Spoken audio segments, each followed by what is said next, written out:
ప్రభునామానికి మహిమ కలుగును గాక. మీ అందరికీ నా హృదయపూర్వక వందనాలండి. బాగున్నారు కదా మీ అందరూ? చూడండి, దేవుని మాటలను మనం ఎంత జాగ్రత్తగా హృదయంలో పెట్టుకుంటామో అంత జాగ్రత్తగా నువ్వు నడిపించబడతావు. అనేకులు నడిపించే సాధనంగా నిన్ను ప్రభు వాడుకుంటాడు. చూడండి, చాలా విషయాల్లో అందరి మాటలు మన హృదయంలో ఉంటాయి కదా.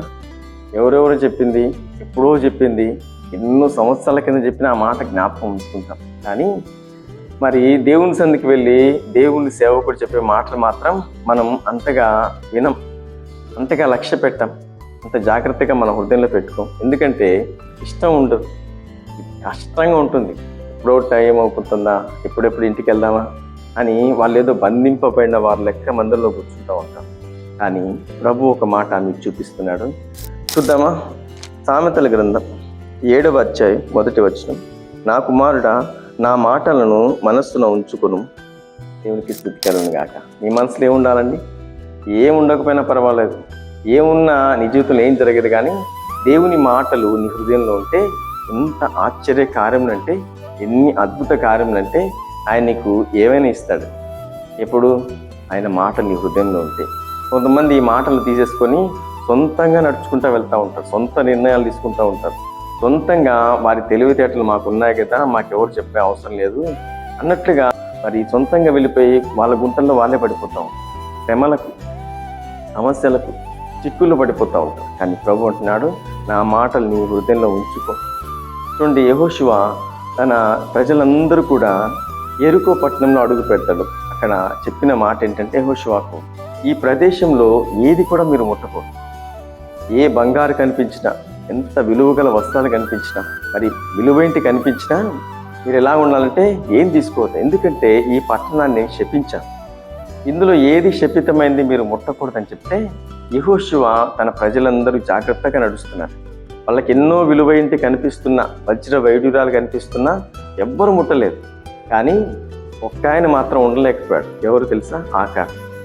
ఈ ఆకాను మరి అందరికీ కనిపించకుండా మరి బంగారు వస్తువును, ఒక షీనారు వస్త్రాన్ని తీసుకెళ్ళి తన గుడారంలో బాగా గుంత తీసి అక్కడ బాధ. ఎందుకంటే కొంతమంది ఆశలు చంపుకోరండి.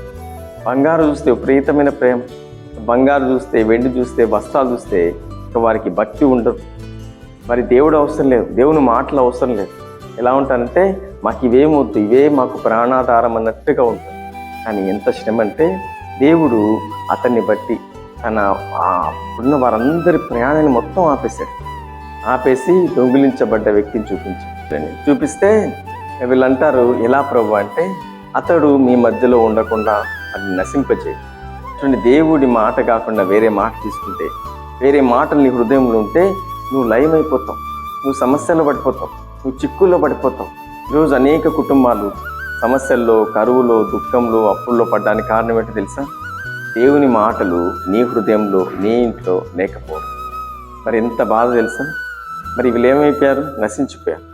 ఈరోజు నీ కుటుంబం ఎక్కడ నశించిపోకుండా ఉండాలంటే దేవుని వాక్యానికి నీ హృదయంలో ప్రథమ స్థానం ఇవ్వాలి. దేవుని వాక్యంతో నీ ఇల్లంతా నింపబడాలి. దేవుని వాక్య వెలుగులో నీ కుటుంబం నడిపించబడాలి. అంత అద్భుతంగా నువ్వు నడిస్తే అద్భుతమైన కార్యములు ప్రభు నీ ఎప్పుడూ చేస్తూనే ఉంటాడు, నేను నడిపిస్తూనే ఉంటాడు, నేను దీవిస్తూనే ఉంటాడు. మాట పట్టుకొని మంచి తీర్మానం తీసుకో. ప్రభు నిన్ను, నీ కుటుంబాన్ని దీవించునుగా. ఆమేన్. మీ అందరి కోసం ఒక మంచి చిన్న ప్రార్థన చేస్తాను. మహాపరిశుద్ధుడా, నీకు స్తోత్రములు నాయన. మాటలు వింటున్న ప్రతి బిడ్డలు వారి హృదయాల్లో మరి ఉన్నవన్నీ తొలగించి నీ వాక్యంతో నింపండి. నీ మాటలతో ప్రతి ఇంటిని నింపమని ప్రార్థిస్తున్నాను. ఈరోజంతా నీ బిడ్డల కాపుదల, భద్రత అనుగ్రహించు. ప్రతి శోధ నుంచి తప్పించు, ప్రతి అపాయం నుంచి తప్పించు, ప్రతి కీడు నుండి విడిపించు. కావలసిన ప్రతి అవసరం నీ మహిమలో నీ బిడ్డలందరికీ దయచేయండి. యేసు నామములో ప్రార్థిస్తున్నాం పరమ తండ్రి. ఆమేన్. ఈ మాటలు నేను ధైర్యపరిస్తే, బలపరిస్తే, ఓదారిస్తే నీకు తెలిసిన వారందరికీ షేర్ చేయండి. తప్పకుండా ప్రభు నిన్ను, నీ కుటుంబాన్ని దీవించునుగాక. ఆమేన్.